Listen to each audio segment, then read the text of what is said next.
Welcome to another episode of The Brand Called You, a podcast and podcast show that brings you leadership lessons, knowledge, experience, and wisdom from thousands of successful individuals from around the world. I'm your host, Ashutosh Garg, and today I'm delighted to welcome a very, very accomplished and senior professional from Singapore, Mr. William Cornwell. Well, welcome to the show. Ashutosh, thank you very much. It's a pleasure to be with you today. And one small request, please call me Bill. Thank you, Bill. I will do that. So Bill is the owner of Cascade Consulting, and he's an author. And all of you know, I've always been very, very partial to authors. He's an author of a book titled Activate the Third Space, and we will talk a little bit about his book as well. So Bill, before we start talking about consulting and coaching, tell me a little bit about your own journey. Well, it's a journey out of the central part of the United States. I grew up in Kansas, in a little small town called Ellsworth, Kansas, which was really right in the middle of the state. Small farm community. My father was a blacksmith, shoot horses, and worked with the farm community, sharpened their plowshares, built things for them, and I have 7 brothers and sisters, and we all worked within the business. So my journey out of Kansas really was a result of going to university on a tennis scholarship at a small college in Kansas. And as a result of that, sort of a larger world opened up for me. So I graduated from college with a degree in business and sociology, and from there went to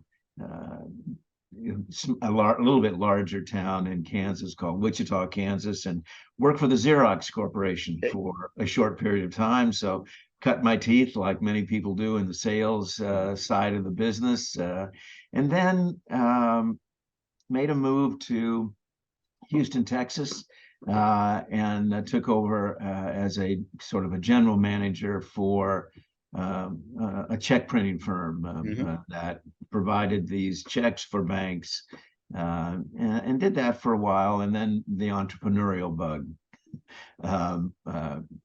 took over, and I attempted to create an organization or a company, really. This was during the first energy crisis in the United States. And so people were looking for alternative heating sources, if you would. And so I was involved in creating a company that built wood-burning stoves, of all things, in Texas. And so I kind of went back to my father's profession, a welder. So I'm a qualified welder, and my dad helped come down and help me jig up and create these stoves along with a partner, and we did that for about a year, and then I found out that the white collar from college, using that skill, was really where I wanted to see my future, and that business didn't last very long. And like many entrepreneurs, you just simply have to let things go that aren't going to work. From there, I got into the hospitality business, became vice president for sales and marketing for a hotel organization in just north of Houston. And with that, created then a management company called Benchmark Hospitality, which had a special niche in the conference center business.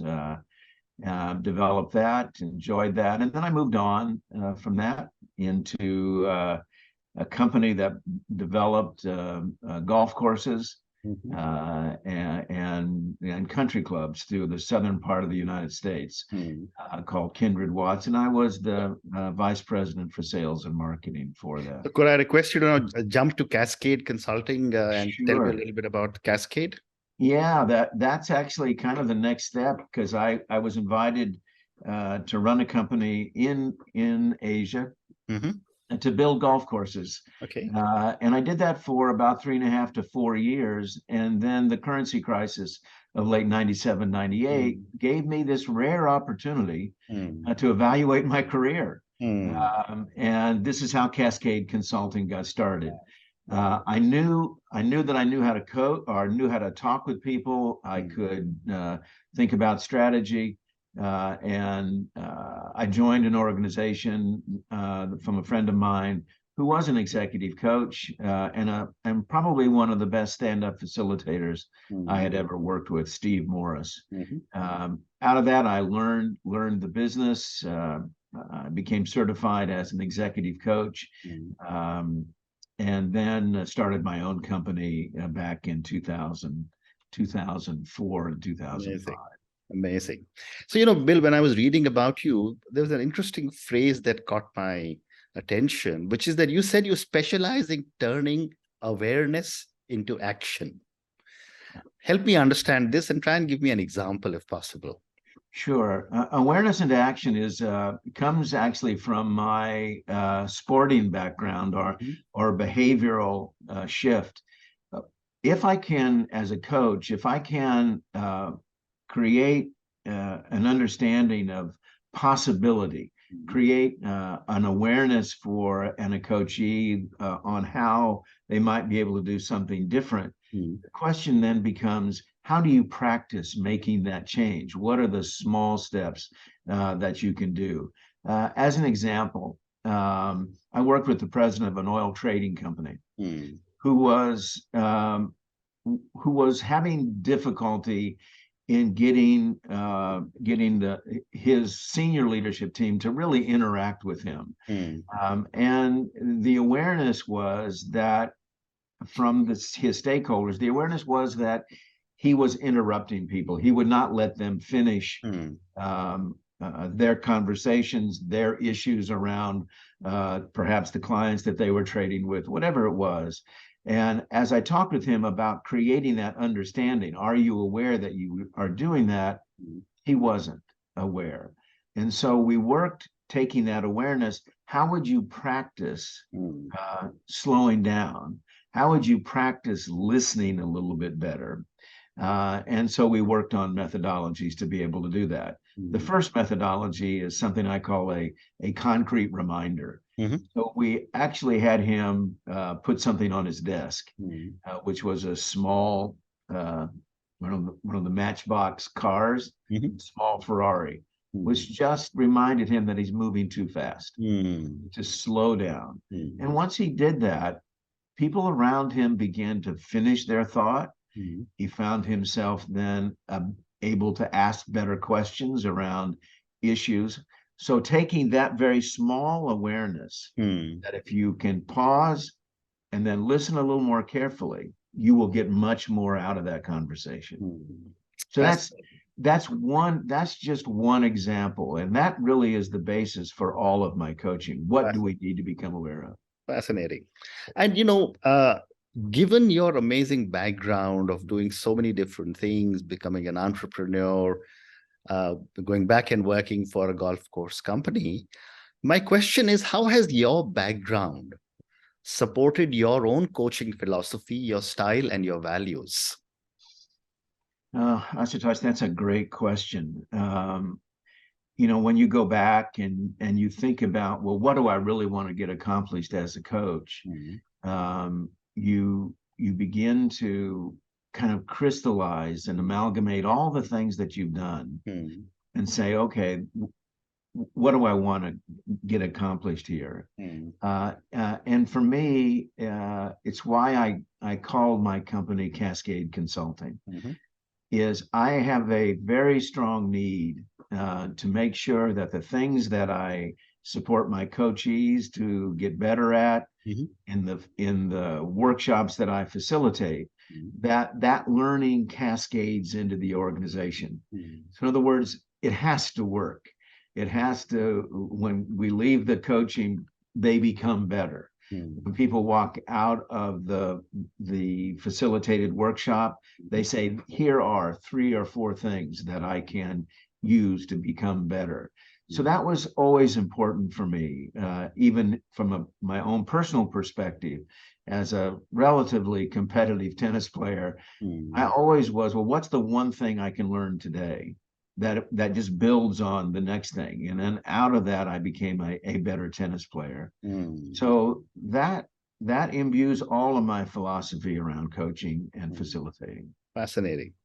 The other question that I had, Bill, was that, all of us through our life get shaped by different people. And a lot of these people's thoughts and beliefs and that shape us influence us as coaches. My question is, how have you been shaped by some people in your life, and how are they influencing you as a coach today? Oh, another really good question, because there's been so many leaders in my life. Mm. There are some leaders who were just not good leaders. That many times some of our best lessons come from that. And so one of those folks was somebody I worked with early in my career, who had promised me a promotion. And then at the last moment, that promotion was taken away from me. So it wasn't anything that I did. He simply gave it to somebody else who had a different set of circumstances, and they felt that this was more important. Well, out of that came the philosophy: if you're saying something, you better be truthful about it. And so with my coachees, if I'm going to promise that I'm going to do something for them, I'm going to do that something for them.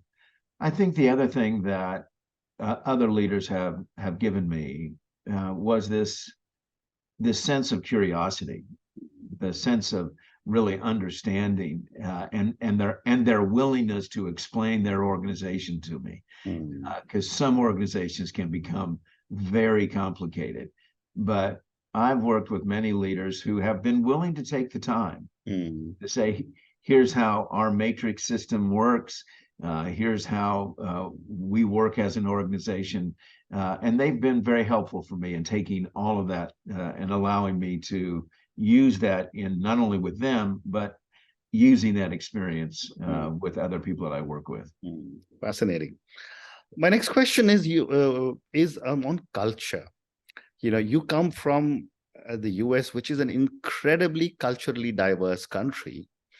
And you're now living in Singapore, which is also equally culturally diverse, and so is most of Asia. My question is, what, in your opinion, is the impact of culture on coaching? Well, there would be no question to say that culture does play an important part. But I look at this quite differently, perhaps, than many other people you've asked this question of. I love the culture that everyone grew up in. The Indonesian culture, the Thai culture, Malay, Lao, Vietnam, you name it. I coach all over the world. Correct. So the culture that you grow up with has made you. But I also believe very strongly that organizations have their own culture. And when you come to work, you have to begin to live and work inside that culture. In other words, you can't hide behind the culture you grew up with for not being a good leader. And I can give you a very quick example. So I coached a very senior leader in Thailand who was a perfect Thai, in the land of smiles, very nice. But he came to work in that way, and it was a manufacturing organization. And his manufacturing plant had the worst wastage of any of the 25 plants around the world for them. So in my coaching, I asked him, I said, so how do you engage with the people on the floor level? And he talked about it, and you could tell that his Thai culture was playing into all of that. Hardly any confrontation. So we worked around the aspect of leaving the Thai culture at the door. When you came to work, what is the culture that this organization expects you to live? And I will never forget his comment. He said to me, you mean I can do that? And I said, yes, in fact, you're required to do that, because the organization knows if you live their culture, you will be successful. And he started to do that. And as a result, He was able to work on ways to confront people on the shop floor, and that wastage percentage went way, way down. Amazing. What a great example. Thank you for sharing this. So, Bill, one more question on coaching, and then I want to move to your book. You have been coaching people over the last so many years, and so you must have coached older leaders and millennials and Gen Z leaders. I've often said that I'm from the boomers generation. The millennials and the Gen Z leaders have brought a breath of fresh air into most organizations. My question to you is, what have you seen as the difference in coaching an older leader as compared to a millennial or a Gen Z leader? The older leader, the older successful leaders that I work with, basically their skill levels, their experience, their wisdom, pretty well developed. So in my first conversations with the senior leaders, I always talk about polish. You wouldn't be in the position you're in. You wouldn't be working with me if you weren't already successful. So how do we begin to look at those things that we can polish? The Gen Z and the millennials are really in developing the skill that they need. The interaction skills, the ability to influence, some of the basic things that are going to bring them along to be able to be growing leaders, and the willingness to be able to do that. I think the things that I work on with those two generations, millennial and Gen Z, is a willingness to be much more proactive than they are right now. And that's really what an important part of my book is that you need to step up and engage with your leaders. Don't expect the leaders to be telling you what to do. So you have to have sort of equal footing and be willing to learn how to challenge your leader in the right way. Be willing to recognize that you have to be involved in doing different things. That tenure is not a reason to be promoted. Experience and how you get that experience, the willingness to try things are the things that get you promoted. Well said. And your answer gives me a great segue to the next question, which is your book, Activate the Third Space. Before I talk about the book, I'm assuming it's available on Amazon.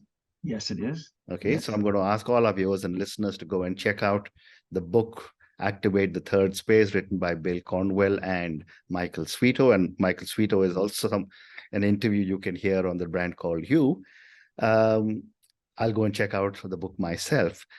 Bill, tell me a little bit about your book and what was the hypothesis to write it?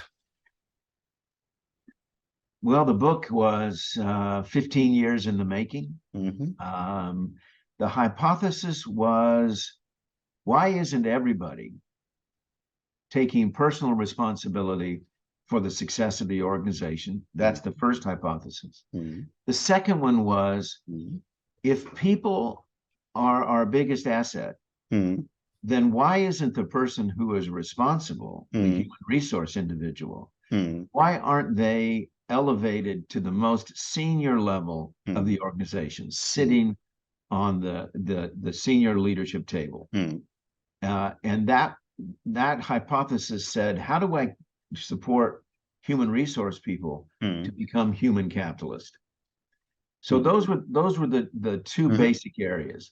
So the very first thing that I worked on was, how do I get everybody to step up? And that came as a result of working with a senior leader here in Singapore at the Singapore Police Force, who very talented, a worldwide leader now in financial crimes. And when he would ask questions of his direct reports, there was just sort of silence, crickets, nothing coming back from them. So I did all the coaching things. How do you ask better questions? How do you do this? Still very quiet. And it dawned on me, it wasn't him. He was a lawyer, MBA, remarkably talented individual. Mm. So I took a step back, went on the internet and looked up followership, Mm-hmm. and tried to understand, was there things written about how people could follow better? Mm. There was very, very little of that. Mm. I connected with a gentleman named Ira Cheloff, who wrote a book called The Courageous Follower. I had great discussions with him over about 6 or 8 months. And then he invited me to the first followership conference at the Peter Drucker School at Claremont McKenna College, which was a great experience, meeting some of the giants in my business, in the growth business. I then came back, and over the ensuing years, I went from followership, which nobody likes to be called a follower, to the development of something called a proactive self-leader. And then dawned on me that the old hierarchical model of an organization simply doesn't work anymore. And I moved that into something called the enterprise leadership model, which is basically a triangle. And then to make the triangle work, which is somebody supporting the the organization, which is the human capitalist, leaders who lead proactive self-leaders and proactive self-leaders, the creation of where they interact is called the third space. It's not my space, it's not your space, it's the organization space. There's no hierarchy. The book lays out ways in which to go into that space, which is the creation of a psychologically safe space.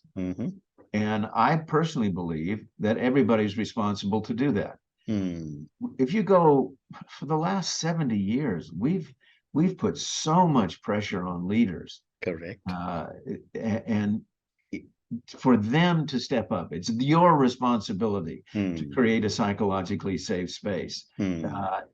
Yes, but no. It's the millennials' responsibility. It's the Gen Z's responsibility. And so my philosophy was, well, why don't we create a space where that's a given? When you come into the third space, when you call a third space meeting, there is the immediate recognition that this is a psychologically safe space. The organization that I helped develop this, or that I used to create the beta project, if you would, they actually had a room titled the Third Space Room. Wow. So when they walked into it, whether you were the president of the company or somebody who was newly hired, you were one-on-one. Now, the book gives you the process to be able to do that. It gives you questions that you can ask. What's your understanding of the purpose of our organization?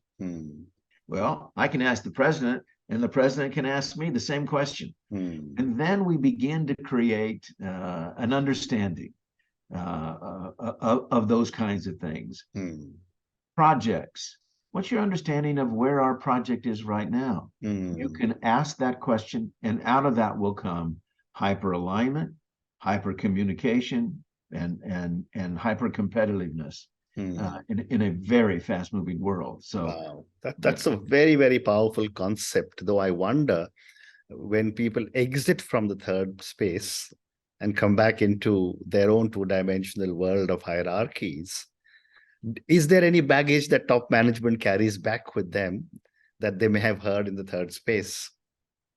Well, the hope is that there isn't any baggage they take out of it, because there is a deep discussion about leaders that leaders are moving from I say you do to becoming leaders who are facilitators.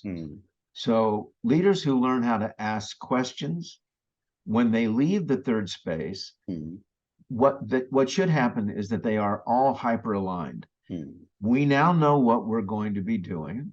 Everybody indicates their next step. In other words, when you leave the third space, the final question is, when you leave the third space, what are you going to be doing over the next 2 weeks on this project?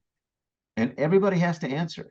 From the leader perspective, the leader says, I will be providing these resources. I will create availability of my time. Hmm. The person will say, well, I'll be connecting with the vendor. I'll come back with cost. And all of those things always happen when you leave the third space. Fascinating. And Bill, my last question to you, and this is for the thousands of people who will listen to our conversation.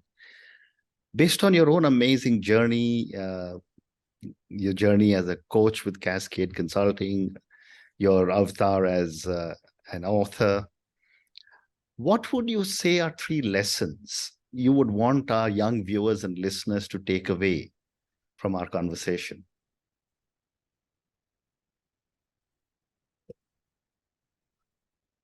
I think the first thing was, or is, be curious. Be curious about the world around you. Be willing to put yourself in a position where you can try new things and where you can fail. Be willing to take a risk. I risked coming to Asia 28 years ago, and I am the better for it. Correct. It has positioned me so much better. Did I know that when I came? No, but I was willing to take that risk. And then I think it's learn how to ask questions. Because when you learn how to ask a question and you ask that of somebody, it says, I'm interested in you. And I suppose the other side of that coin is once you ask a question, learn how to listen very well. Well said, well said, well said. And on that note, Bill, and your 3 amazing lessons, be curious, be willing to take a risk, learn to ask questions, and therefore the converse is be willing to listen well also. Thank you so much for speaking to me about your own amazing journey, about Cascade Consulting. Thank you for talking to me about your own philosophies of coaching. I think I picked up some very, very interesting points on coaching from you. Finally, thank you also for speaking to me about your book, Activate the Third Space. Thank you again, and good luck. Ashutosh, thank you very much. It's been a real pleasure for me. Thank you. Thank you for listening to the Brand Called You videocast and podcast, a platform that brings you knowledge, experience, and wisdom of hundreds of successful individuals from around the world. Do visit our website, www.tbcy.in,